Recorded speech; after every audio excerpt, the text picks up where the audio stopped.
Boa tarde a todos. Hoje nós vamos trabalhar com duas aulas.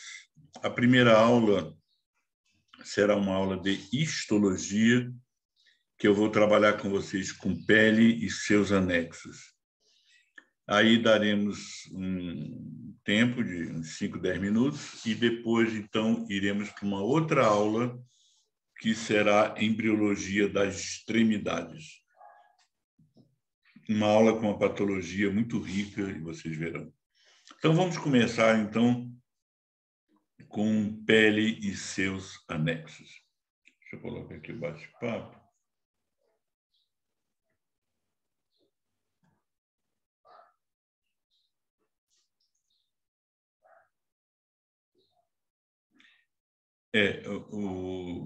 Há uma pergunta aqui do Lucas. Professor, essa matéria vai cair na prova de amanhã? Não, Lucas. Tá? Não teria lógica eu dar uma aula hoje, duas aulas, né, que é pele e anexos, e também aula de embriologia da extremidade, já cobrar na prova amanhã. De maneira nenhuma. Isso é matéria da P3, tá?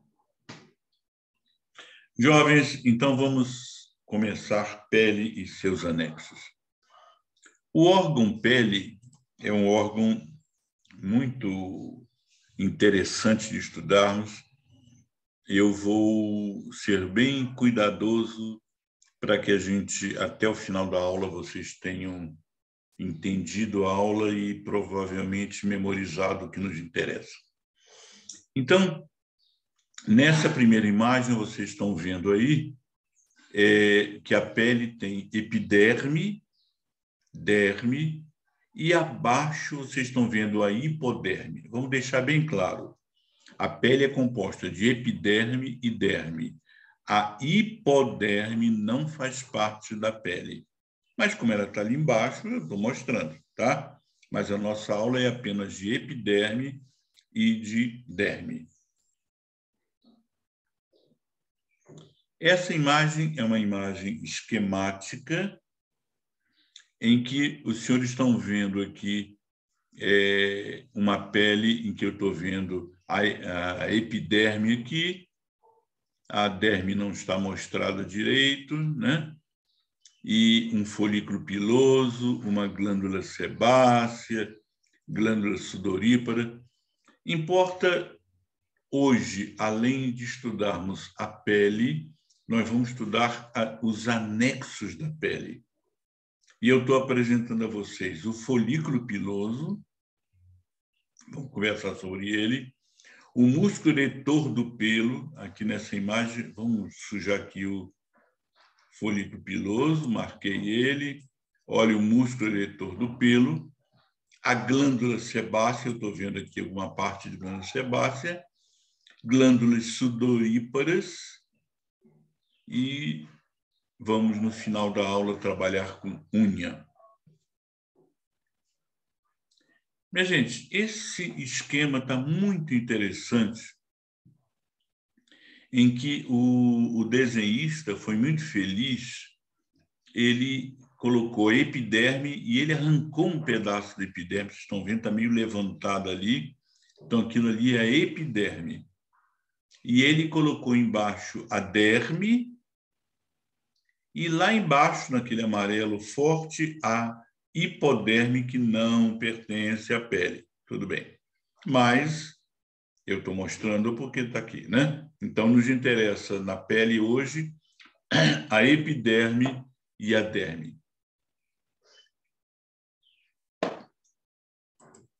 Vamos lá. Vamos começar falando sobre as funções da pele.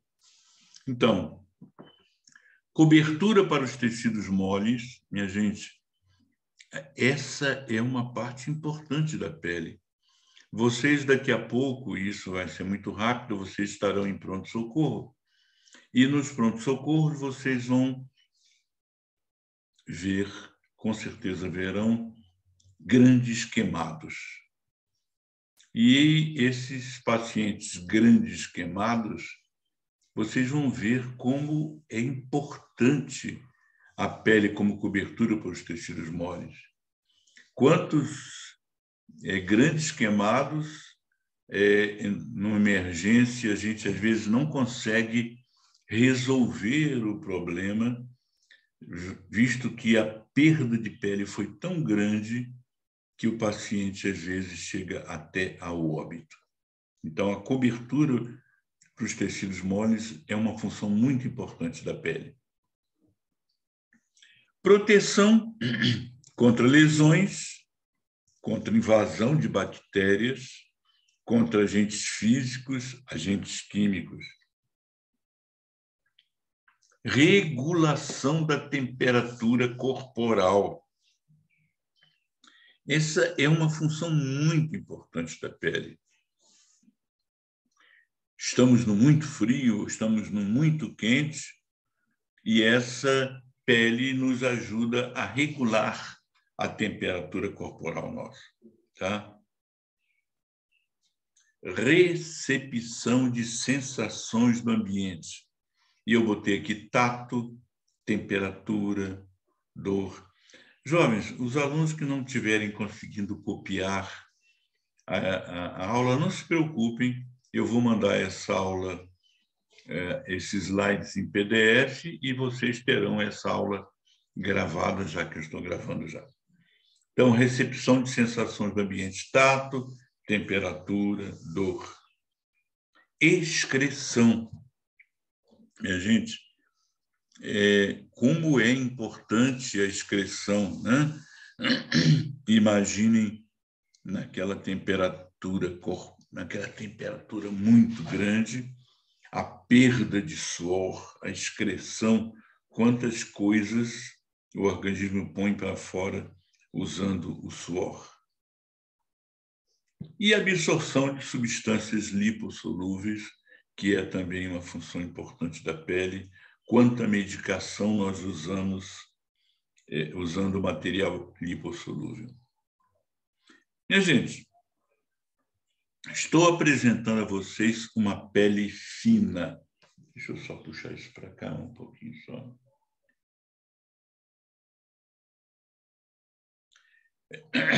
Estou apresentando a vocês uma pele fina.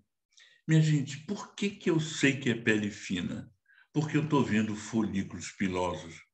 A outra pele que eu vou falar em aula vai ser a pele grossa, a pele espessa, ela não tem folículos pilosos. A pele espessa vocês vão ver na região plantar, na região palmar, tá? São locais com pele grossa. Os outros locais são de pele fina, e eu estou vendo que essa imagem minha aqui é pele fina. Estou vendo folículos pilosos, está fácil eu ver aqui, né? Olha aqui um folículo piloso, bonito, outro folículo piloso, outro aqui, um outro cortado aqui. Então, isso é uma pele fina. Essa imagem também, de microscopia óptica, é de pele fina. Eu estou vendo aí folículo piloso, estou vendo até um pelo aqui. Olha o folículo piloso. Olha uma glândula sebácea lindona aqui embaixo. Olhem aqui glândulas sebáceas, né? Então, isso é pele fina. Ninguém vai discutir agora, depois do que eu falei, com esses folículos pilosos todos, vocês estão vendo. Estou mostrando uma pele fina numa região muito rica em pelos. A quantidade de folículos pilosos que vocês estão vendo aí mostra que isso é uma pele fina. Pele grossa. Ninguém está conseguindo ver nessa imagem que eu estou mostrando, ninguém está conseguindo ver folículo piloso. Isso é uma pele grossa. Vocês estão vendo, é uma camada aqui por fora, deixa eu sujar ela, uma camada de queratina muito espessa. Nós veremos detalhes disso. Então, a epiderme, daqui a epiderme, daqui até aqui, a epiderme, e o resto para baixo é a derme. No caso desse slide, eu estou vendo até aqui embaixo a hipoderme, que não pertence à pele, já sabemos. De novo, uma pele grossa. Olhem aqui a região córnea. Olhem aqui o resto da epiderme, tá? Essa está muito interessante. Olhem, então, a epiderme toda, a camada córnea que eu estou sujando lá em cima, as outras camadas que eu prometo, tudo isso aqui é córnea, né? E as outras camadas da epiderme, a camada lúcida que eu estou sujando agora, e as outras camadas que eu prometo discutir com vocês na aula, e embaixo a derme. Então, vamos falar de camadas. Então, aqui está ótimo. Olhem o extrato córneo, tá? O extrato córneo aqui. Minha gente, quando eu falo extrato córneo, quando eu falo camada queratinizada, a mesma coisa, eu quero dizer uma região em que as células, como toda boa célula honesta que vocês conhecem, tem núcleo, citoplasma, membrana, organelas todas, tal. A camada córnea, tudo isso foi substituído por citoqueratina. Então, na camada córnea, vocês não estão vendo mais membrana celular, núcleo, organelas, nada, nada, nada. Tudo foi substituído por citoqueratina, tá? Muito bem. Aqui eu estou vendo também o extrato lúcido, logo abaixo. E depois o extrato granuloso, daqui o extrato granuloso, e o extrato espinhoso e a camada basal, que esse autor está chamando de camada germinativa, extrato germinativo. Quando eu falo em camada espinhosa, esse nome veio daqueles nossos histologistas lá do passado, naqueles 1800 e alguma coisa, quando eles tinham um microscópio muito pobre e eles viam, e eu prometo mostrar a vocês, eu vou mostrar uma microscopia pobre antes de chegar a uma microscopia boa, eu vou mostrar essa camada espinhosa e vocês vão ter essa sensação que os nossos histologistas do passado tiveram e deram o nome de camada espinhosa. Eles diziam, por favor, não copiem o que eu estou dizendo, que isso é do passado, mas eles diziam que passavam espinhos de uma célula para outra. Por favor, isso é uma visão bem do passado, mas vocês vão ver daqui a pouquinho, eu prometo mostrar uma imagem pobre, e vocês terão essa sensação, por que eles colocaram o nome de camada espinhosa. Olhem agora essa imagem. Claro, estou numa pele grossa, ninguém está conseguindo ver folido piloso, portanto, eu estou numa pele grossa. Olhem a camada córnea, está nesse castanho aí, nesse quase marrom. Então, isso vem daqui até aqui, é a camada córnea. Depois, nesse cinza aqui, a camada lúcida. Olha, eu estou sujando ela aqui. Depois, o resto das camadas, que é a granulosa, é a espinhosa, é a basal. E lá embaixo, a nossa querida e muito bem falada, se lembra? Epiderme e derme. Então, lá embaixo, a nossa derme. De novo, essa imagem está muito bonita também, em outra coloração. Olhem a camada córnea, estou sujando ela. A camada lúcida não está tão bonita quanto na imagem anterior. E o resto, granulosa, espinhosa, basal, e lá embaixo, a derme. Esse desenhista foi muito feliz aqui. Ele fez um desenho e ele arrancou a epiderme da derme. Ele conseguiu soltar, ele forçou muito e soltou. Vocês estão vendo a epiderme grossa, né? Uma pele grossa, vem daqui até aqui. Tudo isso é epiderme. Lá em cima, a córnea, estão vendo a córnea? A lúcida não está tão bonita aqui, e as outras camadas, né? Granulosa e a nossa camada espinhosa e a camada basal. Mas o desenhista conseguiu arrancar a derme. E eu preciso olhar com carinho isso. Minha gente, epiderme não tem vasos sanguíneos. Não tem vasos sanguíneos. Se os senhores pegarem um epiderme com vasos sanguíneos, se preocupem. Vocês estão falando de um tecido maligno. No câncer, o epitélio no câncer fica com vasos sanguíneos. Mas a nossa aula não é de patologia, nossa aula é de histologia pura, então a nossa epiderme não tem vasos sanguíneos. Então, como é que ela se nutre se ela não tem vasos sanguíneos, minha gente? Ela se nutre da derme. E esse desenhista foi feliz, ele colocou na derme, a tal derme que ele arrancou, vocês estão vendo? A derme tem vasos capilares arteriais, que ele desenhou em vermelho, vasos capilares venosos, que ele desenhou em azul, e dá para notar o seguinte, antes dele arrancar, porque ele arrancou, né?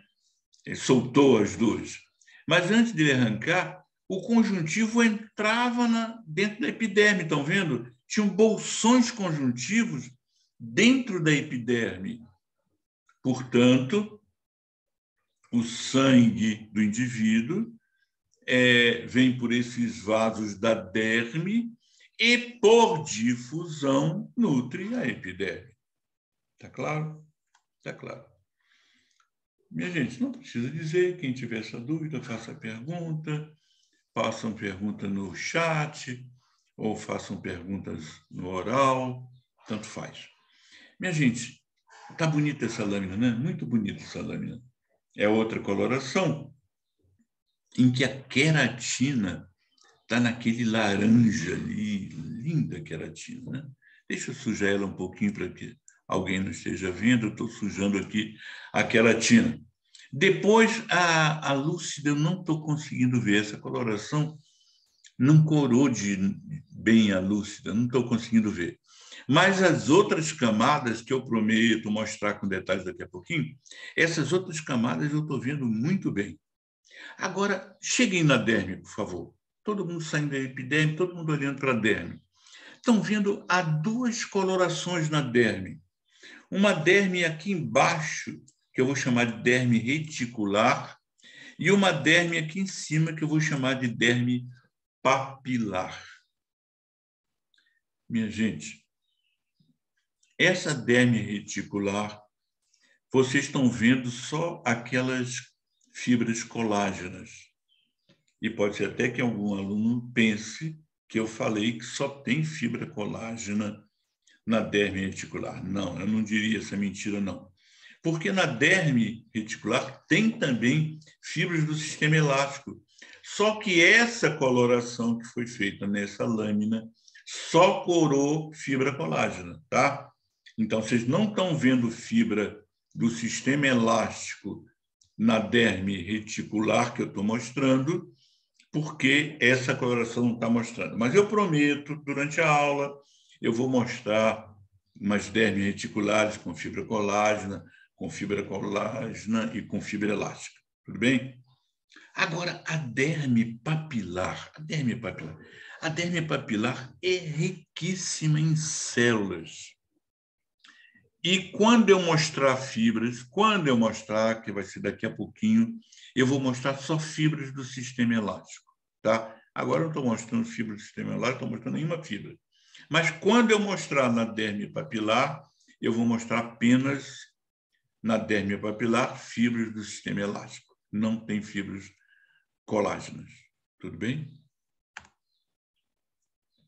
Essa lâmina não está tão bonita quanto a anterior, né? Não está mesmo. Mas dá para ver lá em cima a camada córnea.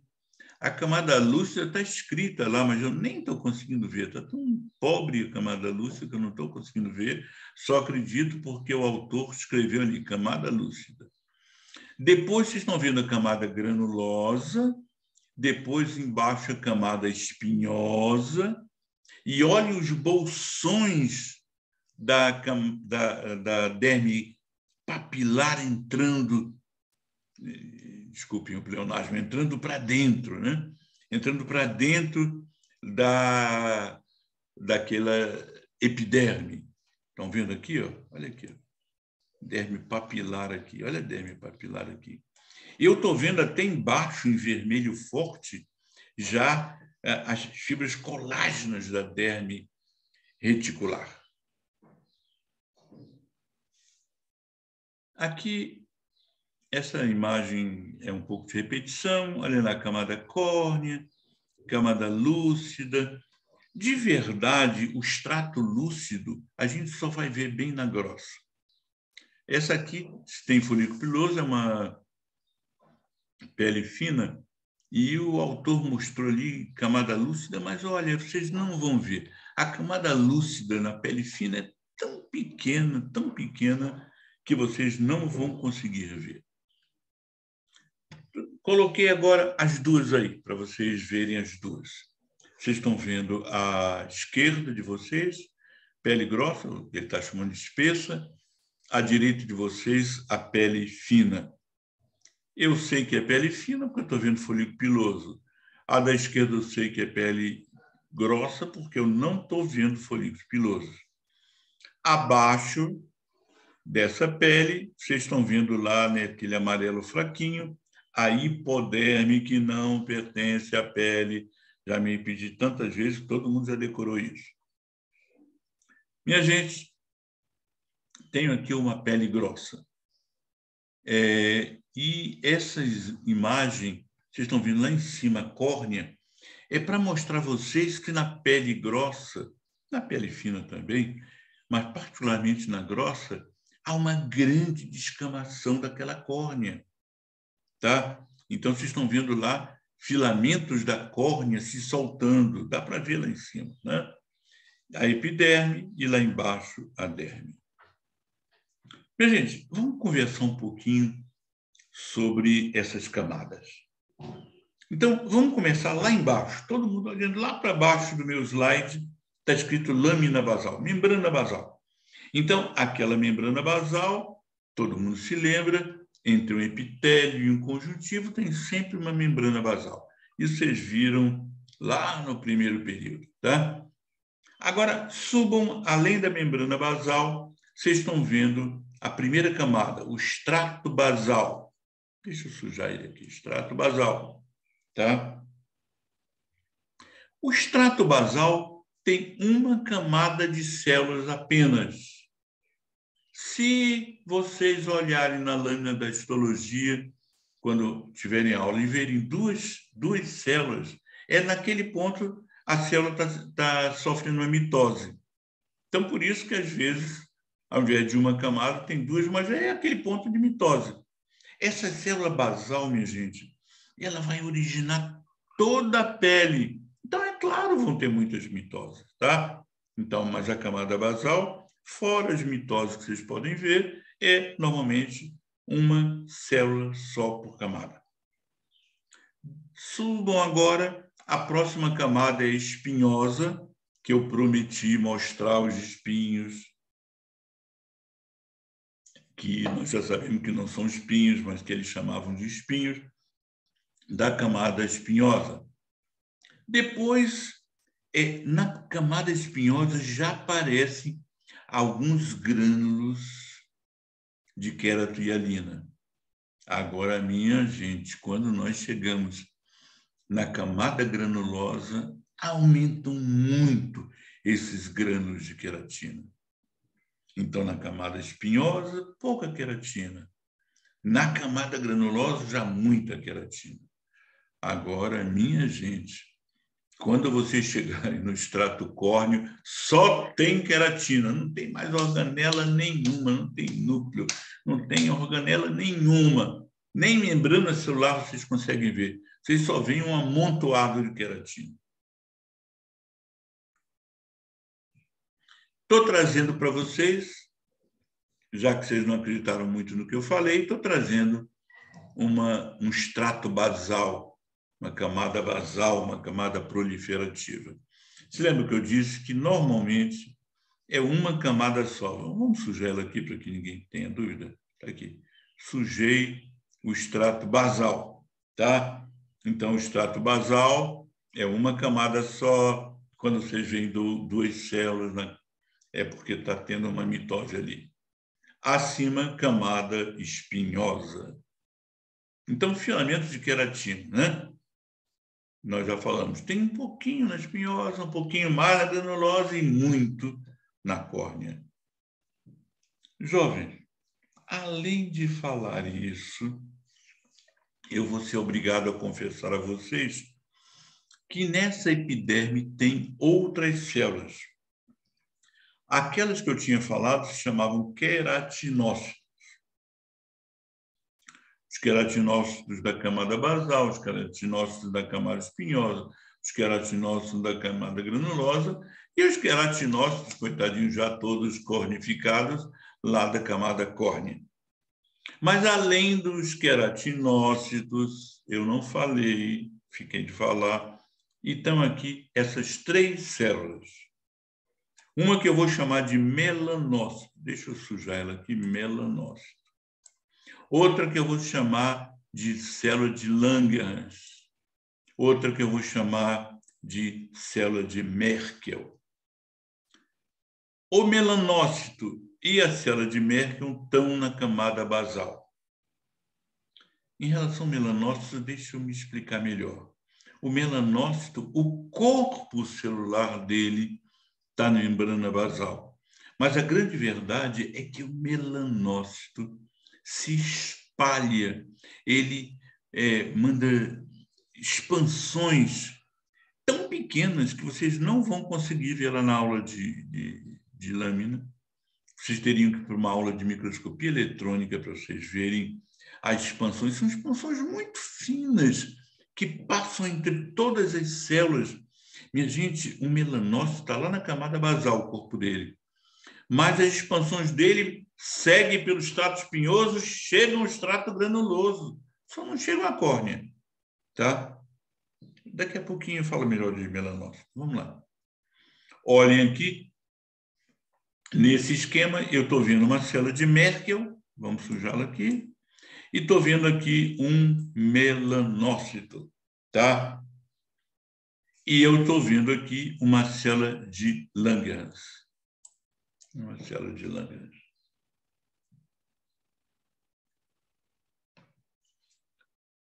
Aqui no esquema é uma imagem real, só que vocês estão vendo que essa epiderme está muito mal corada. Provavelmente algum aluno vai falar mal dessa epiderme, que o professor Curso trouxe uma epiderme muito mal corada. Realmente eu trouxe, porque eu queria mostrar para vocês melanócitos.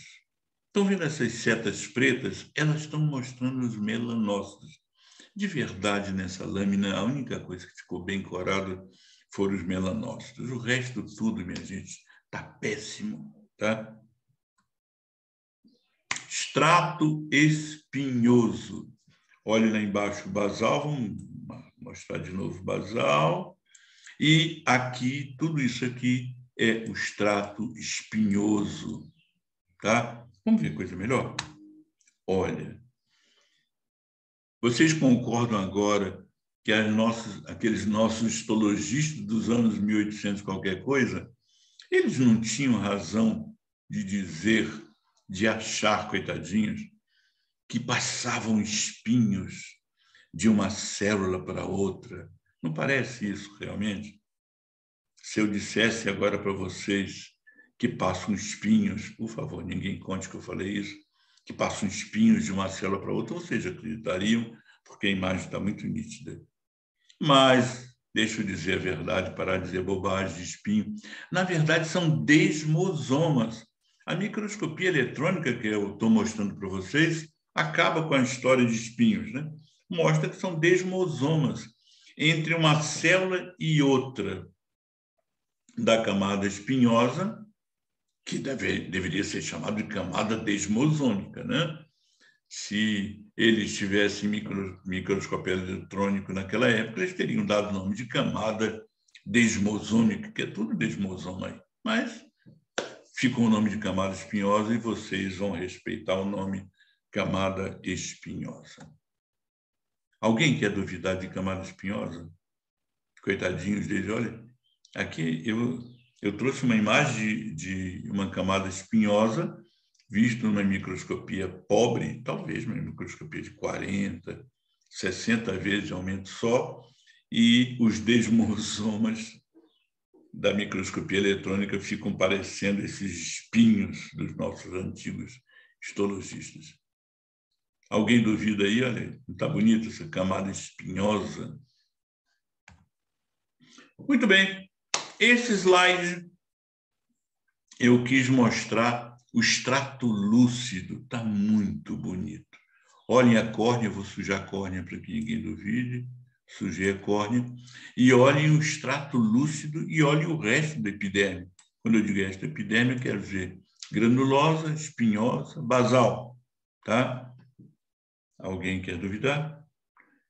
Isso é pele fina ou pele grossa? Se eu não estou vendo folículo piloso, isso é uma pele grossa. Aliás, na pele fina, eu não veria essa camada lúcida tão bonita assim. Sob hipótese nenhuma, numa pele fina, vocês nunca vão conseguir ver uma camada lúcida. Trouxe de novo para vocês uma pele grossa e eu quis trazer essa pele para mostrar ela soltando a sua córnea. A córnea solta as lâminas da córnea. A córnea vai se soltando, tá? Então, essa imagem está bonita, uma córnea aqui bem ainda firme e uma córnea aqui bem se soltando, se descamando. Jovens, vamos conversar um pouquinho sobre melanócito. Melanócito que produz a melanina. E esse melanócito, eu contei para vocês que ele tem expansões que vão entre as células, seguem espinhosa, chegam lá na granulosa e soltam os melanosomas cheios de melanina que vão dar cor a essas células. Melanosoma cheio de melanina. Esse esquema está mostrando melanócito com suas expansões e está mostrando a célula de Langerhans, ali naquele azul pálido. Olhem aqui, outro esquema de um melanócito soltando os seus melanosomas com a melanina, que vai ter cor diferente, tá? Conforme o indivíduo. De novo, um esquema de melanócito soltando os melanosomas dentro das células. Aqui, o autor também corou para melanócitos. Tudo que está nessa cor quase ouro aí é melanócito. Também uma lâmina muito mal corada, porque foi corada para mostrar melanócito. Agora está bonito, né? De novo, uma lâmina com uma coloração feia, porque está tudo mal corado, porém os melanócitos, minha gente, estão lindíssimos. Quem é que não está conseguindo ver melanócito aí? Né? Essa cor forte aí, tem até uma seta em preto mostrando o melanócito. Então, não há o que discutir, tá? São melanócitos. As outras camadas eu não vou discutir com vocês, porque elas estão pessimamente coradas. A córnea está lá em cima se soltando. Quis trazer uma imagem antipática para vocês, que é um melanoma maligno. Já que eu falei em melanócito, há um câncer horrível, agressivo, altamente agressivo, que é o melanoma maligno, e eu trouxe para vocês Nossa aula de histologia nem deveria ter trazido isso, mas só para aguçar a curiosidade de vocês para conhecerem um melanoma maligno. Células de Langerhans. Essa coloração também, todo mundo vai dizer, o corpo está trazendo lâminas mal coradas. Não, a lâmina foi corada para a célula de Langerhans. Portanto, todo o resto está pessimamente corado. Mas as células de Langerhans estão bem coradas. A célula de Langerhans é uma célula apresentadora de antígenos. Na aula de linfóide, vocês viram isso bem. Então, nesse esquema, eu tenho uma Merkel, eu tenho uma Langerhans e eu tenho aqui um melanócito. A Merkel eu conheço porque ela tem um filamento axonal chegando nela. Estão vendo aqui? Um axônio chegando e fazendo uma sinapse com ela. Então, é claro que ela está na camada basal, tá?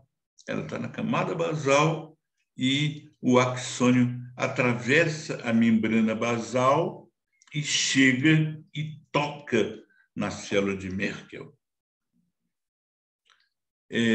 Esse esquema mostrando as diversas camadas, estão vendo? Vamos lá de cima, comecem lá. Córnea, lúcida, granulosa, espinhosa, e na espinhosa o desenhista está mostrando um melanócito aqui e uma célula de Merkel aqui.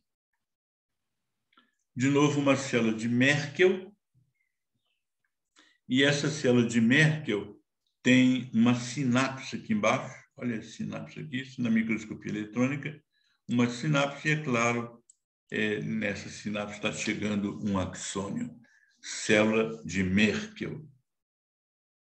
Derme, então, já discutimos. A derme pode ser papilar e pode ser reticular, né? Olhem essa imagem está linda, linda, linda, linda.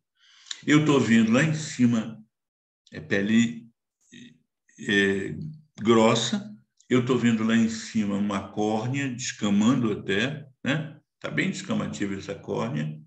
Olha o resto da epiderme, mas vejo embaixo da epiderme, eu estou vendo duas dermes. A derme papilar, está aqui, e a derme reticular.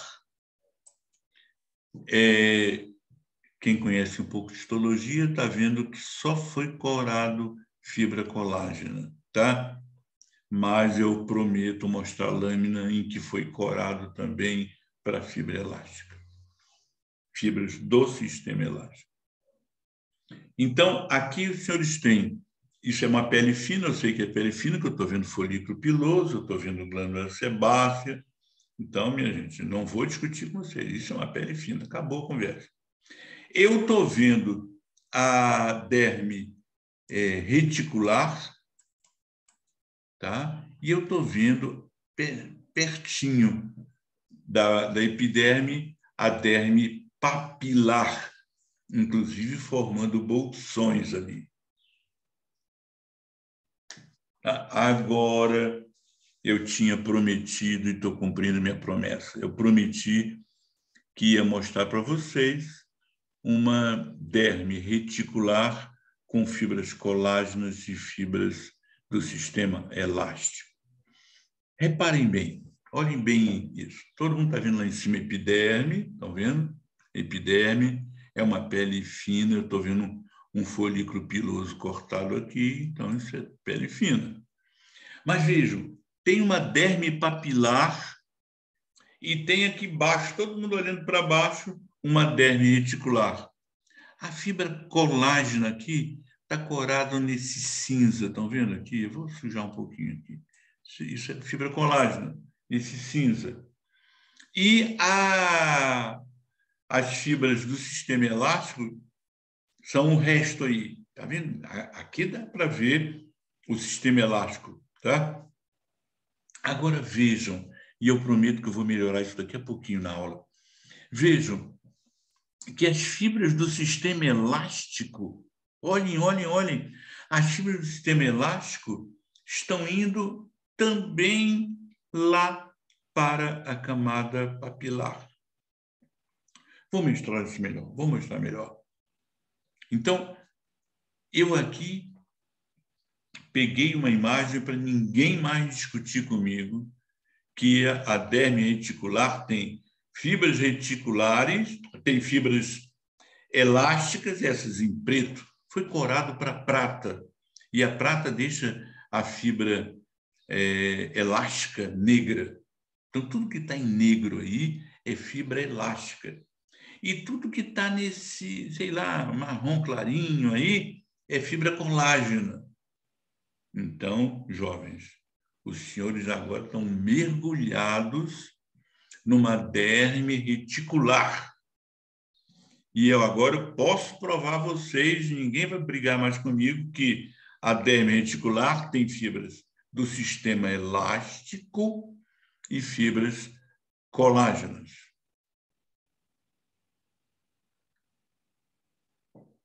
Aqui vocês estão vendo pele fina. Eu não estou vendo o epiderme, mas só por essas glândulas sebáceas que eu estou vendo, eu sei que isso aí é parte de um pelo, de um folículo piloso, e tenho glândulas sebáceas, portanto, é uma pele fina. Estou vendo nesse vermelho aqui fibras, a derme reticular, até aqui um pouquinho estou vendo a derme papilar. Mas, jovens, por favor, olhem só para a glândula sebácea. Vem lá para o fundo dela, bem baixo, olhem para baixo na lâmina de vocês. Estão vendo que as células da glândula sebácea têm núcleo, citoplasma, membrana, tudo bem? Agora comecem a levantar a vista e sigam aqui, e sigam por aqui, minha gente, pelo ducto dessa glândula sebácea. Estão vendo que enquanto as células lá de baixo estão bonitinhas, núcleo, citoplasma, membrana, as células lá de cima já estão explodindo, já soltaram glândulas sebáceas, já soltaram o seu sebo. Venham aqui para essa imagem aqui, essa aqui, estão vendo? As células normais aqui embaixo e essas células todas rotas, já jogando o seu sebo, o seu material produzido nas suas glândulas sebáceas. Tá bonito isso, né? Glândula sebácea em grande aumento. Glândula sebácea em grande aumento. Estão vendo? Olhem por fora da glândula sebácea, dá para vocês verem as fibras reticular, as fibras da camada da derme reticular. Está aqui coradas em vermelho. Aqui não está corada para fibra elástica, está só corada para fibra colágena, que nessa coloração que o autor fez, fica avermelhada. Jovens, eu agora queria conversar com vocês uma coisa. Eu tive a sorte de conviver com dois indivíduos maravilhosos. Um se chamava Gerson Cota Pereira, já falecido. O outro se chamava Junqueira, também já falecido, que alguns de vocês usam o livro dele, livro do Junqueira. Esses dois professores, eles fizeram um trabalho, eu vou mostrar daqui a pouquinho o trabalho. Aliás, essa imagem já é do trabalho deles, e eu vou mostrar uma imagem bem melhor daqui a pouquinho. Eles mostraram, isso foi lá nos anos 80, mais ou menos, nos anos 80. Eles mostraram que as fibras do sistema elástico, se lembram? Fibras elásticas, elaunínicas e oxitalânicas. Quem esqueceu, vou relembrar para vocês. A fibra elástica tem elastina e fibrotúbulo. A elaunínica tem fibrotúbulo e pouca elastínica. A oxitalânica só tem fibrotúbulo. Tudo bem? Aí eles mostraram, e essa lâmina é uma lâmina deles, em que eles mostraram, vocês estão vendo aí, uma epiderme com queratina lá por fora, está todo mundo vendo a queratina lá por fora da epiderme, e estão vendo os bolsões conjuntivos entrando na epiderme, mas aqui a fibra colágena está mal corada, mas as fibras do sistema elástico, que é elástica, launínica e oxalânica, as fibras do sistema elástico estão muito bem coradas. E vocês estão vendo que essas fibras do sistema elástico vão subindo. Vamos ver a próxima. Essa aqui é do Junqueira e do Gerson Cota. Eu me lembro bem quando eles soltaram esse trabalho, e algum tempo depois eu descrevi num trabalho essas fibras elaunínicas e oxalânicas no cordão umbilical. Mas foi depois deles, já usando a técnica que eles tinham usado, eu usei essa técnica deles, que eles criaram. Então, olhem só, vamos ver se vocês entendem uma coisa, minha gente. O epiderme está nesse verde clarinho, tá? Deixa eu sujar um pouquinho, tá? Então, a epiderme é isso aqui. A derme está embaixo, com essas fibras. Eles até escreveram oxalânicas e elaunínicas. Minha gente, imaginem se vocês agora peguem a pele de vocês e tentem levantar. Se tiver uma derme papilar, um conjuntivo frouxo, e vocês puxarem a epiderme, vocês vão arrancar a epiderme descolada da derme. Não é claro? É lógico. Se é um conjuntivo frouxinho, não. É um conjuntivo frouxo. Mas dentro dele tem essas fibras. Imaginem, lá na derme reticular, fibras elásticas de colágenas. Aí, conforme vocês vão entrando para a derme papilar, vão subindo na derme papilar aí, no raciocínio de vocês, as fibras já são elaunínicas, menos elastina e mais fibrotúbulo. Até que no final só tem oxalânica, só tem fibrotúbulo. E esses fibrotúbulos se prendem na membrana basal. Então, entenderam? Vocês não conseguem arrancar a epiderme da derme, porque essas fibras oxalânicas que estão presas nas elaunínicas, que estão presas nas elásticas, que estão misturadas com as colágenas, impedem que vocês arranquem a epiderme. Alguém quer discutir isso? Eu fui bem forte tentando mostrar isso, mas alguém quer discutir? Alguém quer perguntar? Alguém ficou com dúvida? Então, vamos continuar a nossa conversa. Vamos agora falar dos corpúsculos de Pacini, de Meissner e de Ruffini. Quem não conseguir, eu agora vou mostrar muita coisa escrita, mas quem não conseguir copiar, não tem problema, vocês vão receber esse slide em PDF, vocês vão receber essa aula gravada. Tudo bem? Então, corpos de Pacini estão envolvidos com mudança de pressão e vibrações. Corpos de Meissner, responsável pela sensibilidade ao tato, e de Ruffini, estão mais relacionados com o estiramento e o torque da pele. Então, eu estou trazendo essa imagem, uma lâmina muito bem corada. A córnea está lá em cima, está no cinza clarinho, estão vendo? Córnea. Desçam para a epiderme e, por favor, desçam para a derme. E vocês estão vendo, dentro de uma papila conjuntiva, vocês estão vendo um corpúsculo de Meissner. Vamos ver outra lâmina que está melhor ainda? Primeiro, todo mundo olhando só para a imagem da esquerda. Estão vendo lá numa papila, aliás, em duas papilas conjuntivas, em cada uma um corpúsculo de Meissner.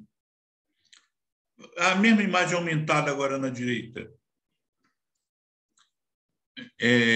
Eu botei até embaixo, são mecanorreceptores, né? Esse corpúsculo de Meissner, estão vendo? Eles são encontrados dentro dessas papilas conjuntivas. Estão vendo assim? Um corpúsculo de Meissner aí, bonitão, dentro de uma papila conjuntiva. Aqui, corpúsculo de Pacini. Então, também na derme papilar, corpúsculo de Patini. Eu botei aqui embaixo, responde à pressão e a vibrações da pele. Também corpúsculo de Patini, bonito aqui. Hipoderme, que não pertence à pele, mas eu não vou deixar de falar, já que ela está embaixo da pele, eu sou obrigado a falar dela na aula, por mais que ela não seja da pele. A hipoderme é rica em tecido adiposo, tem fibras colágenas, fibras elásticas, amarrando esse tecido adiposo. E a quantidade de adiposo depende se estamos falando do magrinho ou do gordão, tá? Anexos da pele. Anexo da pele. Então, vamos começar e eu vou mostrar. À direita de vocês, uma glândula apócrina. À esquerda de vocês, uma glândula écrina. Glândulas sudoríparas apócrinas, glândulas sudoríparas écrinas. Por favor, qual a diferença? Olhem bem.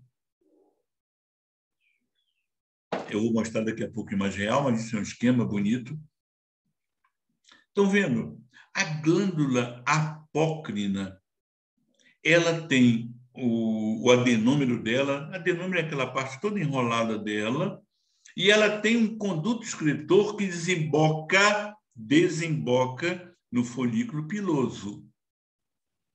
Agora, todo mundo olhando para a esquerda, para a glândula écrina, ela desemboca na pele direto, não tem folículo piloso nenhum. Então, as duas são glândulas sudoríparas. Muitas vezes, essa parte desse adenômero, tá? Que todo enrodilhado aí, todo glomerulado, vocês vão encontrar, está lá na hipoderme, está fora da pele, lá na hipoderme. Aí o conduto excretor atravessa a derme e vai desembocar, se for apócrina, no glândula sudorípara, se for apócrina, vai desembocar no folículo piloso, se for écrina, vai desembocar direto na pele, como vocês estão vendo nesse esquema. Os folículos pilosos, o produto deles é o pelo, glândula sebácea, o produto é o sebo, glândula sudoríparas écrinas é o suor, glândulas sudoríparas apócrinas também é o suor, só que é um suor com alta concentração de carboidratos, de lipídios, de proteínas, normalmente tem um odor característico. Minha gente, trouxe duas imagens, uma menor e a mesma ampliada, onde vocês veem o tubo da glândula sudorípara. Vocês não estão vendo a glândula sudorípara? Ela está lá embaixo, na hipoderme, que está fora do nosso slide, mas vocês estão vendo o tubo excretor daquela glândula sudorípara que está indo lá para a pele. Aqui eu estou na hipoderme, onde eu cortei uma glândula sudorípara. Na verdade, eu cortei o adenômero de uma glândula sudorípara, e vocês estão vendo essa imagem aí do adenômero da glândula sudorípara. De novo aqui, por que eu sei que eu estou na hipoderme? Eu sei que eu estou na hipoderme porque eu estou vendo tecido adiposo. Tá? Eu não vejo tecido adiposo lá na derme. Tá? Então, eu cortei um adenômero de uma glândula sudorípara lá na hipoderme, por isso eu estou vendo esse tecido adiposo aí. Onde é que estão as glândulas sudoríparas apócrinas? Nas axilas, nas areolas e nos mamilos, e na pele ao redor do ânus e da genitália externa. Lá estão as glândulas sudoríparas apócrinas. Aqui um esquema de uma glândula sudorípara, no caso aqui são écrinas, não estou vendo nem folículo piloso, então são écrinas. Glândulas sudoríparas écrinas, lá embaixo o seu adenômero e depois o conduto excretor. De novo, eu cortei um tecido adiposo com glândulas sudoríparas. Estão vendo? A glândula sudorípara fica dentro do tecido da hipoderme. Vejam essas 4 imagens, imagens ampliadas e outras diminuídas, de adenômeros de glândulas sudoríparas. Olhem um folículo piloso. Essa imagem é real, não é uma imagem desenhada. É uma imagem na microscopia de varredura, um pelo humano. Olhem como é bonito o pelo humano. Olhem a córnea toda delaminada, soltando as lâminas. É assim que é a microscopia eletrônica de varredura de uma pele humana. Se lembra que eu falei no triângulo formado pelo folículo piloso, músculo eretor do pelo e epiderme, onde a glândula sebácea está ali presa. Tem também glândula sebácea fora desse triângulo. Então, olhem aqui um folículo piloso, em amarelo clarinho, o pelo saindo dele. Tá? Estão vendo que a epiderme lá de fora mergulha, né? Essa epiderme aqui de fora mergulha para formar o folículo piloso. Estou vendo um folículo piloso na sua base, na sua papila dérmica, lá no finalzinho, onde se produz o pelo. Glândulas sebáceas, minha gente, se alguém tem dúvidas dessa lâmina, foi feita uma coloração por quem fez essa lâmina, fez uma coloração que cora a fibra colágena em verde. Então, tudo que está nesse verde clarinho é fibra colágena. Mas eu quis mostrar numa pele a quantidade de glândulas sebáceas que pode ter numa pele. Folículo piloso com glândulas sebáceas. De novo, folículos pilosos. Aqui eu nem estou vendo folículo piloso, aqui eu só estou vendo mesmo as glândulas sebáceas que estão embaixo do folículo piloso. Aqui está ótimo para ver o que eu tinha falado lá no início da aula, quando eu mostrei um folículo, uma glândula sebácea, tá? Olhem só, as células do fundo da glândula sebácea, todas bonitinhas, com núcleo, citoplasma, membrana, e conforme elas vão subindo, elas vão se arrebentando e vão jogando o pelo, o sebo para fora, glândulas sebáceas. A imagem da direita também está muito bonito disso, né? Também repetindo o que eu falei. E, gente, já terminando nossa aula, eu vou mostrar agora a unha para vocês, tá? Isso aqui eu trouxe de um material, um livro espanhol. Então, olha, o leito ungueal, leito ungular dos espanhóis, mas é leito ungueal. Olhem aqui o eponíqueo. Olhem o hiponíqueo. Hiponíqueo é aquela parte que as mulheres vão e tiram, né? Fazem aquela limpeza tal da unha e tiram o eponíqueo. E lá embaixo, o hiponíqueo, embaixo da pele, no final da unha, estão vendo? Aqui está ótimo, né? Se alguém não está lembrando bem o que é eponíqueo, se quiser, ele pode me chamar de cutícula. Mas cutícula não é um nome histológico, né? Mas é a cutícula, né? Então, olhem lá o eponíqueo. E olhem à direita de vocês o hiponíqueo, tá? Aqui, o hiponíqueo. Embaixo ali, de onde sai a unha. Olhem aqui um corte de um dedo. Então, aqui não aparece o hiponíqueo, só está aparecendo o eponíqueo. Minha gente, aqui as referências da aula, tá? O livro do Gartner, que vocês estudam, o livro do Junqueira, que é esse meu amigo que já é falecido, o professor Junqueira. Jovens, alguém tem alguma pergunta? Façam agora no chat ou façam no oral, por favor. Se ninguém tem nenhuma pergunta, não tem pergunta no chat, né? Eu vou agora, durante 10 minutos, desligar a imagem e é meu som e imagem, e quando eu começar, estarei dando outra aula que vai ser embriologia das extremidades. A embriologia das extremidades é uma aula linda. Os senhores hoje verão patologias de embriologia das extremidades que com certeza vocês vão gravar facilmente. Então, se ninguém tem nenhuma pergunta, eu vou tirar meu som e minha imagem para eu poder trocar as lâminas.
Jovens, estamos de volta.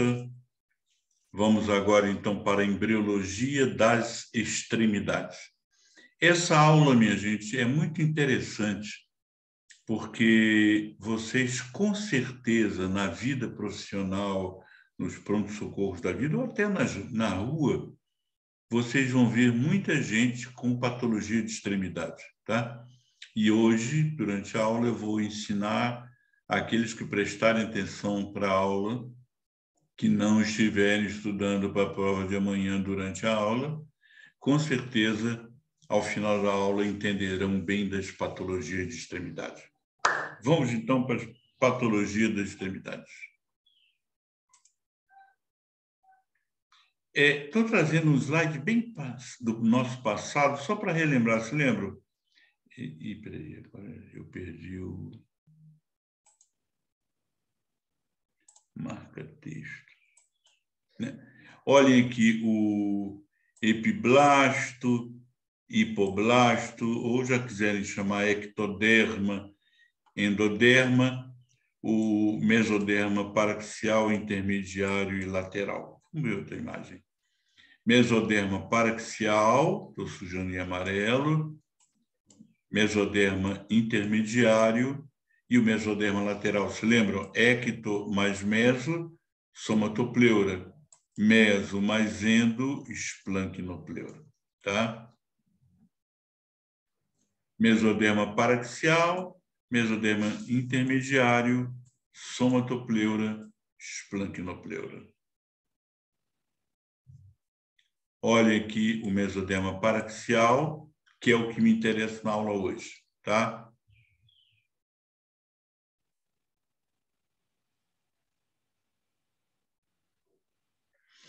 Jovens, eu agora peguei o mesoderma paraxial, que se divide em somitos, todo mundo lembra disso.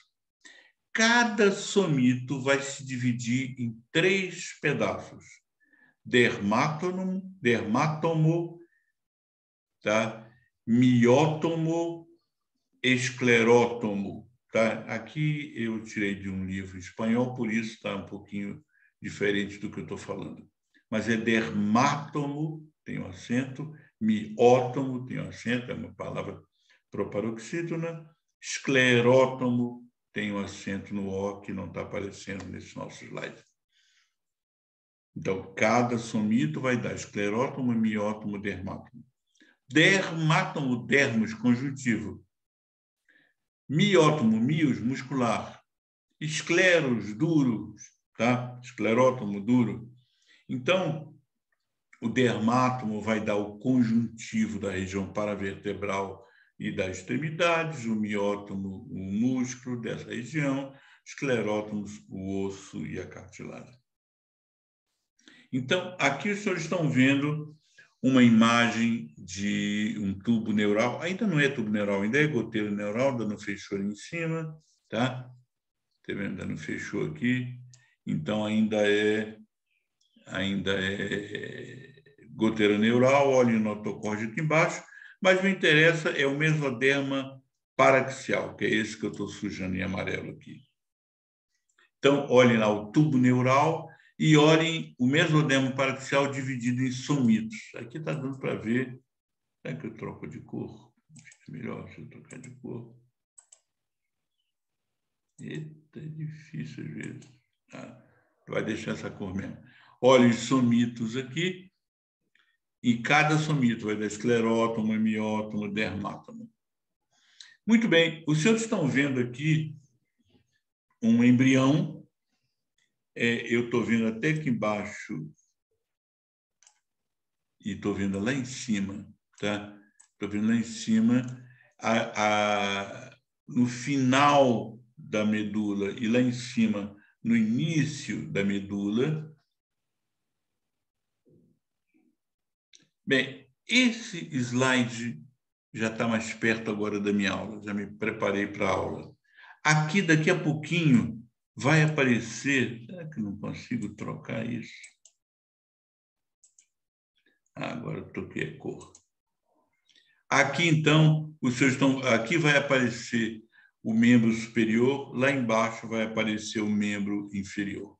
Olha aqui, Olhem esses 4 slides para mostrar esclerótomo, dermátomo, miótomo. Aqui é escrito em português. O esclerótomo vai dar vértebras, vai dar costelas, vai dar toda essa parte dura dos membros, ossos dos membros. Peguei agora um embrião de 28 a 32 dias, mais ou menos, e já consigo ver aqui o membro superior e aqui aparecendo o membro inferior. Esse já está mais nítido, o membro superior e o membro inferior. Minha gente, a partir de agora, na minha aula, tudo que eu disser para o membro superior, vocês repitam, por favor, com atraso de 1 semana no membro inferior, tá? Então, tudo que acontecer no membro superior vai acontecer daqui a 1 semana de atraso no membro inferior, tá? Combinaram isso? Então, eu agora peguei, todo mundo olhando só na esquerda. Olhem ectoderma, mesoderma. Agora, olhando na direita. ZAP, zona de atividade polarizante. Crista ectodérmica apical. Todo lugar onde vai nascer uma extremidade, um braço, uma perna, se eu estiver falando de veterinária, uma asa, tá? Onde vai aparecer um membro, aparece a crista ectodérmica apical, que é excitada pelo ZAP, pela zona de atividade polarizante. Então, toda vez que você citar a ZAP, a zona de atividade polarizante, a crista ectodérmica apical cresce. Então, há uns trabalhos interessantes que eu vi, eles pegam o sapo, né? Aquele girino que vai dar o sapo, e eles vão lá no ZAP, onde vai sair a extremidade, o bracinho dele, por exemplo, um membro dele, e eles vão lá no ZAP e com micro destroem aquele ZAP. Aí nasce um sapo sem braço, sem membro superior, tá? Ou seja, a zona de atividade polarizante estimula o crescimento da crista ectodérmica apical. Deixa eu contar uma história para vocês que eu vivenciei e a vovó de vocês, o pai talvez de vocês vivenciou. A história é o seguinte: no Rio de Janeiro, em São Paulo e em Recife, eram na época as cidades mais importantes, algumas mulheres dondocas que não conseguiam dormir, tinham insônia de noite, coitadinhas, tal. Elas descobriram que em Paris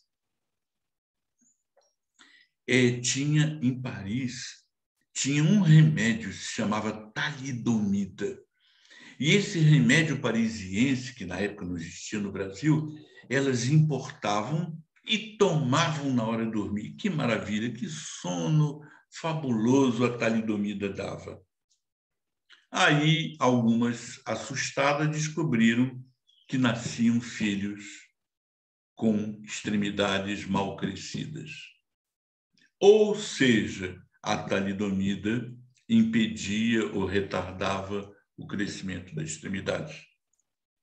Eu, na minha época de jovem, tive a oportunidade de conhecer outros jovens da minha idade que tinham membros diminuídos ou ausência, danos nas mãos, que eram mães que tinham tomado talidomida. Talidomida era um desses medicamentos mais agressivos na época, esses tais que importavam. Hoje já tem talidomida no Brasil, mas naquela época tinha que ser importada da França. Paris era o centro onde todo mundo ia comprar talidomida. Tá? Então, mas vejam bem, essas mulheres tomavam talidomida na época em que a ZAP tinha que ser estimulada e elas tinham um estímulo pequeno na ZAP, que a talidomida agia sobre a ZAP. Vamos lá. Broto do membro superior em forma de nadadeira, lá de cima, estão vendo? Já a imagem do meio, uma placa de mão formada. Desça um pouquinho, já apareciam nessa placa de mão formada raios digitais.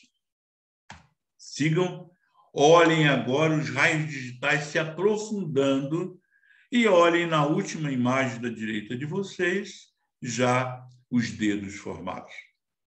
Por favor, com atraso de uma semana, repitam tudo que eu disse para os pés, para o membro inferior, tá? Com atraso de uma semana, repitam isso nos pés. Aqui eu botei mão e pé, sabendo que tudo que está acontecendo embaixo tem atraso de uma semana. Então, lá em cima, olhem lá a mão em nadadeira, já tem a placa de mão aqui no B. Olhem, já tem raios digitais no C, estão vendo aqui no C raios digitais. No D, esses raios digitais estão se aprofundando. No E, ainda tem umas membranas entre os dedos. E no F, já normal. Eu não vou perder tempo, mas, por favor, olhem o membro inferior, a mesma coisa. Todo mundo está sabendo que está com atraso de uma semana, está acontecendo a mesma coisa no membro inferior com atraso de uma semana. Tudo bem? Imagem A. Os raios digitais estão começando a aparecer. Imagem B. Olha os raios digitais se aprofundando. Imagem C. Os raios digitais se aprofundando, mas ainda tem uma membrana entre os dedos. Olhem agora a imagem humana. Vocês estão vendo no embrião. Raios digitais vão aparecer. Onde aquelas setas brancas estão mostradas? Ainda não tem raio digital, mas vai aparecer naquele ponto. Aqui, minha gente, já está na fase de membrana. É um pé e já está os dedos já se formando, mas ainda tem uma membrana entre os dedos. Estão vendo?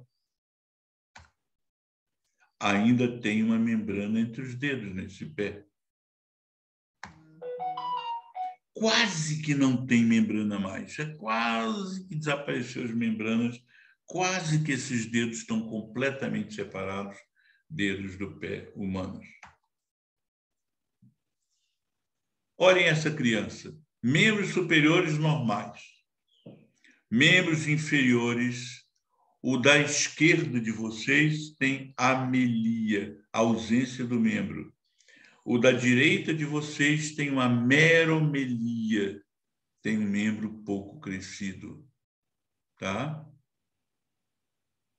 Amelia e meromelia. Significa o seguinte, que essa mãe dessa criança tomou ou talidomida ou raio ionizante, alguma coisa que agiu sobre o ZAP dela, mas não foi na época que estava o ZAP do membro superior funcionando, não. Foi na época, foi uma semana depois, quando só estava o ZAP do membro inferior. Estão vendo essa criança?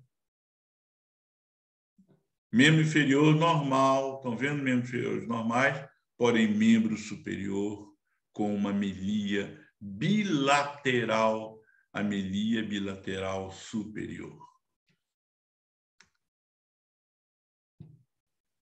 As pernas não estou vendo, provavelmente deve ser normal, que quem tirou fotografia se preocupou apenas de mostrar o membro superior.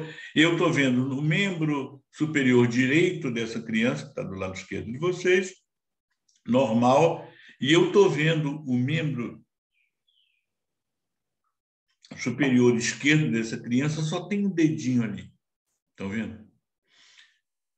Jovens, eu não sei se alguém que está me ouvindo ou foi morador de Niterói, mas há uns 6, 8 anos, não lembro bem a data, mais ou menos nessa época, eu descia da Ponte Rio-Niterói e tinha um garoto de seus 14, 15 anos de idade, lembro disso, e esse garoto tinha um membro direito Ele tinha pernas normais, ele vendia bala ali no primeiro sinal depois da ponte.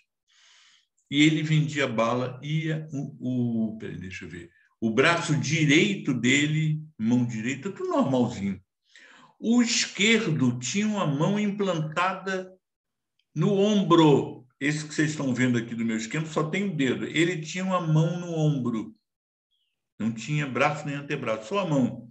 E o que mais me chamava atenção quando eu passava ali, ele estava sempre vendendo balinha ali, que você dava o dinheiro para ele, ele pegava com a mão normal, dava para a mão lá do ombro, que tinha apreensão, a tal mão segurava o troco, segurava a balinha.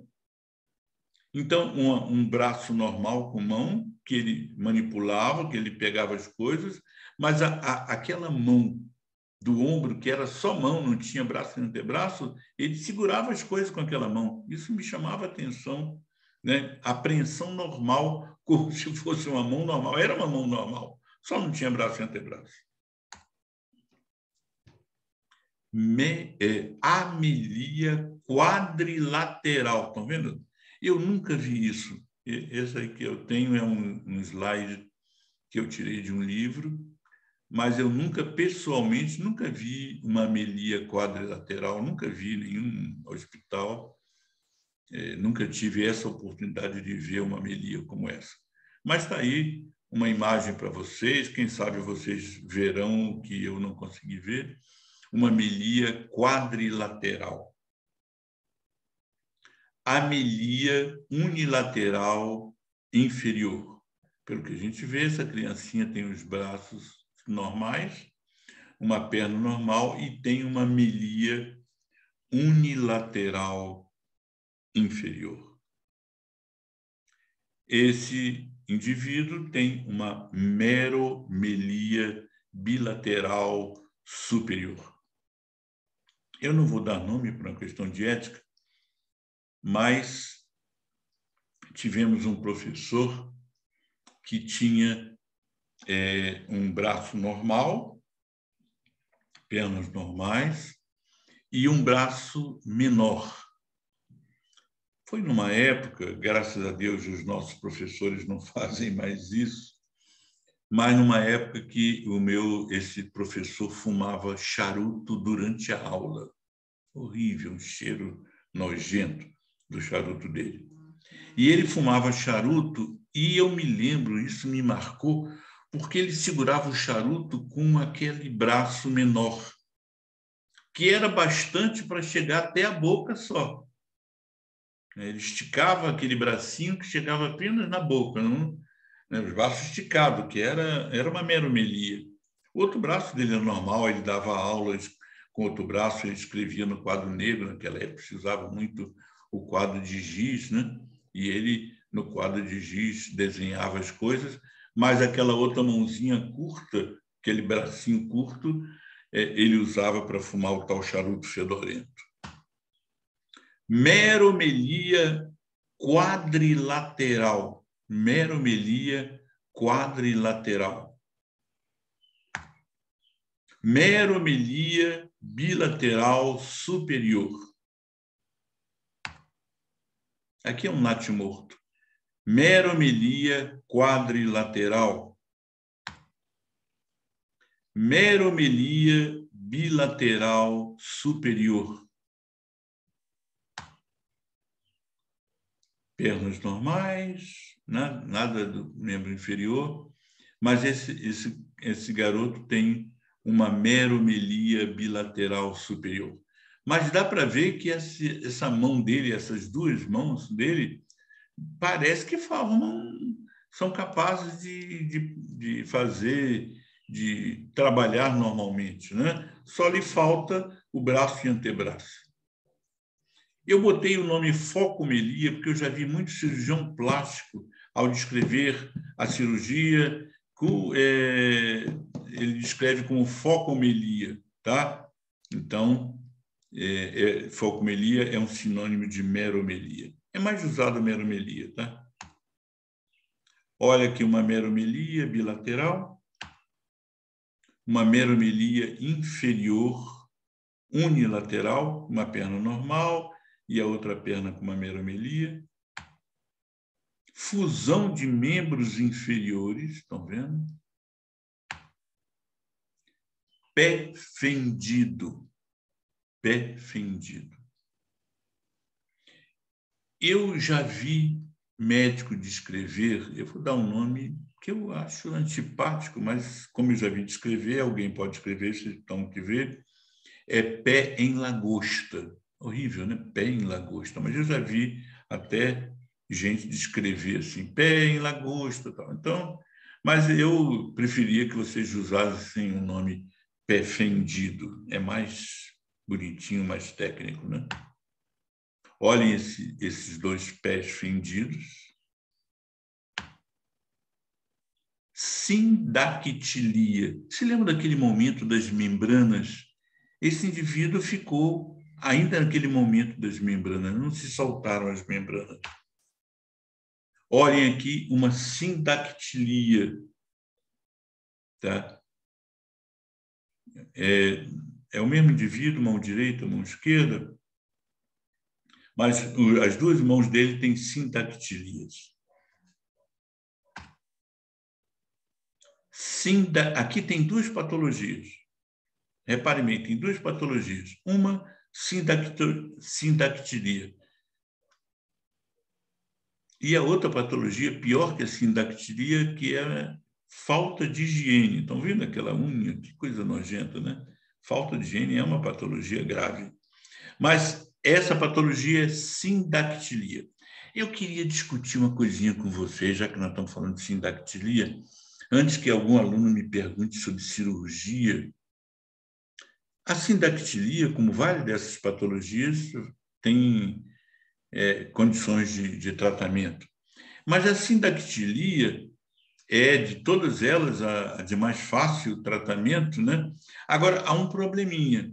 Às vezes, a sindactilia é tal que a inervação e vascularização não é separada. Então, vamos imaginar, deixa eu andar um pouquinho para trás, por favor. Por exemplo, essa imagem da esquerda de vocês, tá? Que é a direita do paciente. É provável, ou da direita de vocês, pode ser que alguns desses dedos não tenham vascularização e inervação separados. Então, a cirurgia da sindactilia vai causar danos, né? Então, vai ser facilmente operável quando a circulação, a inervação são bem separadas. Tem apenas aquela membrana separando. Sindactilia no pé, né? Está bem forte a sindactilia, né? Olha, esse indivíduo tem uma mão normal e uma mão com sindactilia. Dá para ver que a mão que tem sindactilia, os dedos cresceram um pouco. Além da sindactilia, tem um hipocrescimento desses dedos. Sindactilia no pé, sindactilia.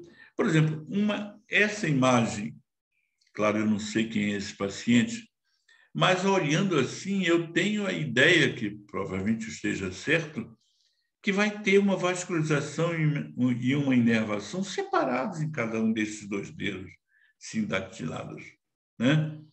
Porque não é aqueles dedos amontoados que você fica imaginando é uma circulação só para tudo. Não, não, não. Aí deve ter uma circulação separada e o cirurgião plástico, depois que vê que tem inervações e vascularização separados, ele vai fazer uma cirurgia fácil, corretora aí. Também sindactilia, feia essa sindactilia, né? Sindactilia nesse pé, sindactilia, sindactilias. Vamos para outra patologia, polidactilia. Polidactilia. 1, 2, 3, 4, 5, 6 dedos. E eu tenho a sensação, olhando essa mão, que esses 6 dedos fazem preensão normal. Não é nenhum dedo a mais. sem função. Não, eles fazem apreensão normal. 1, 2, 3, 4, 5, 6 dedos em cada... 1, 2, 3, 6 dedos. Isso é uma polidactilia.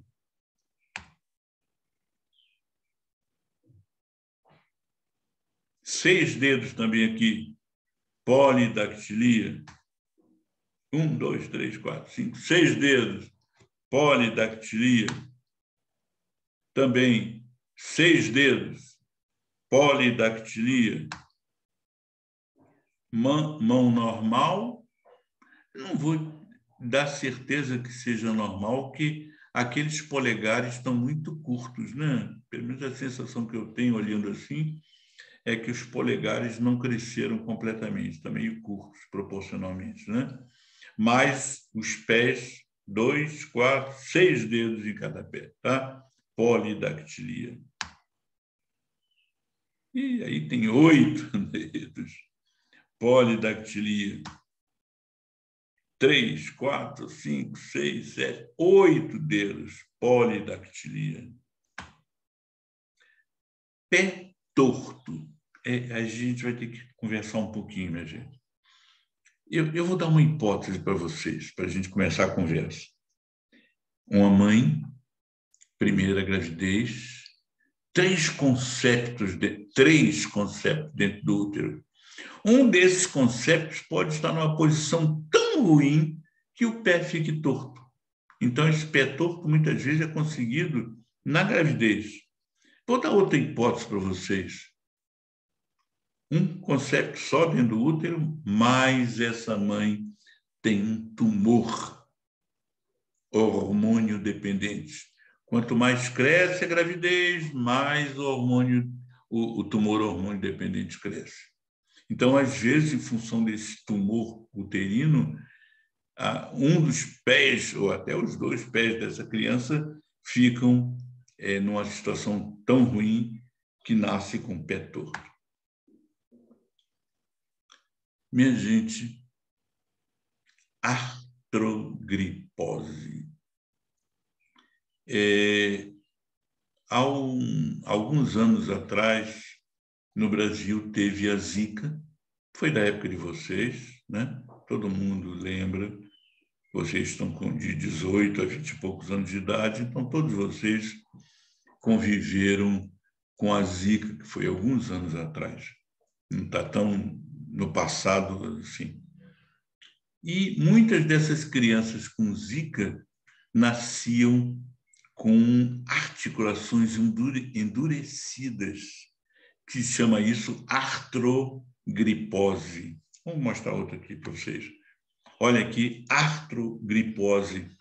Isso era uma coisa muito séria, porque essas crianças com essas articulações tão duras não conseguiam nascer por partos vaginais, era necessário cesáreas.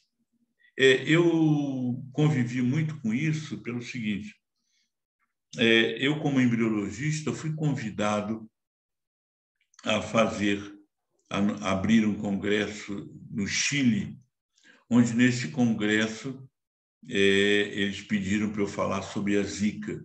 A Zika não existia no Chile. O Chile não tem o Aedes aegypti.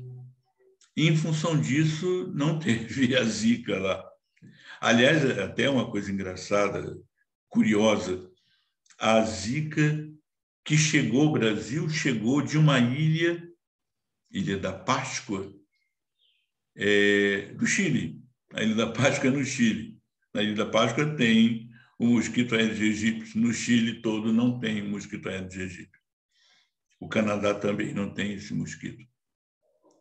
O resto da América tem o danadinho teve a Zika, né? Por causa desse mosquito. Mas então, eu fui e falei... mas eu estava falando, desculpem, eu me interrompi. Houve um grupo que foi fazer canoagem, atividades de canoagem na Ilha da Páscoa. Lá, esse grupo se contaminou pela Zika.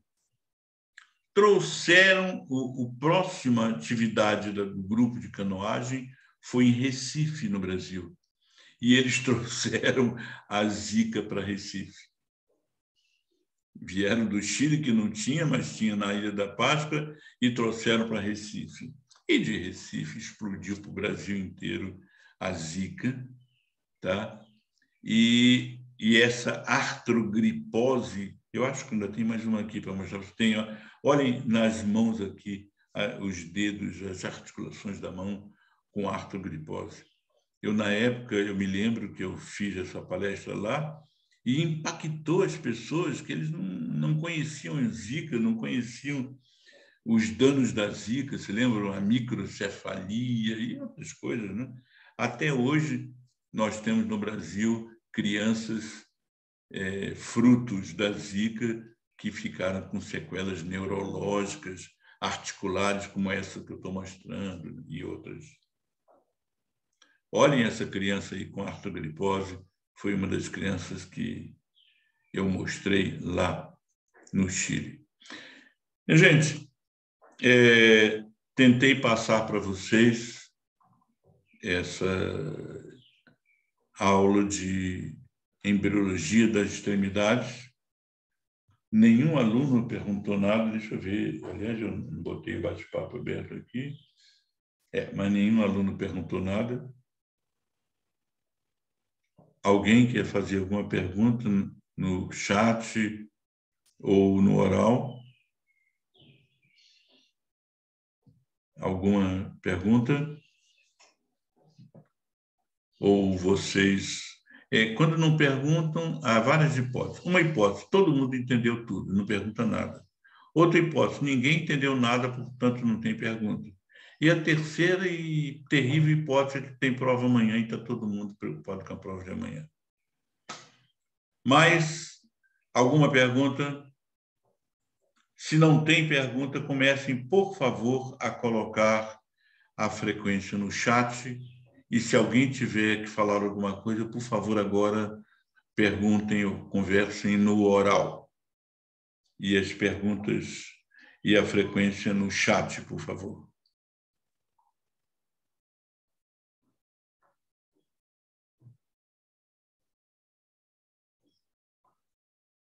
Frequência no chat.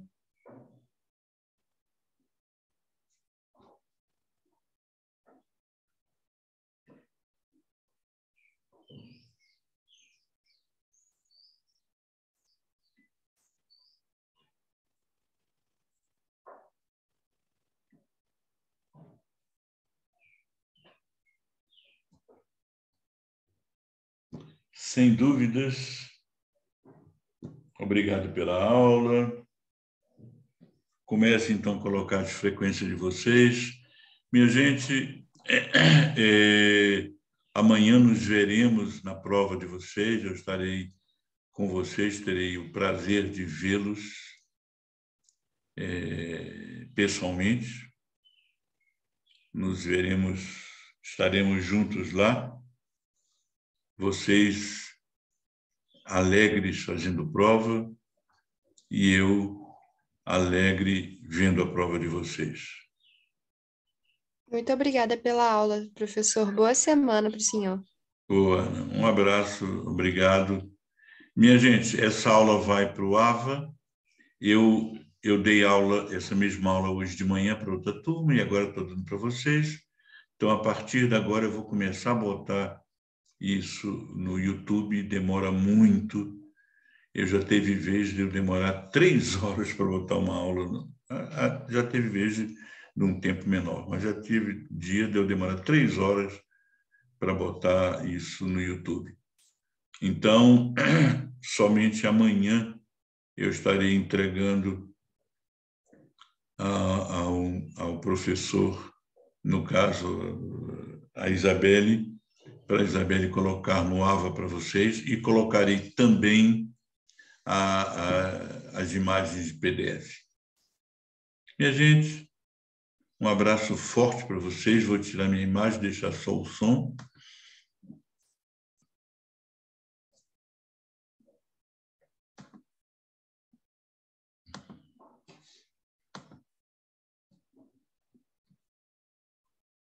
Boa prova para os que não estão me ouvindo.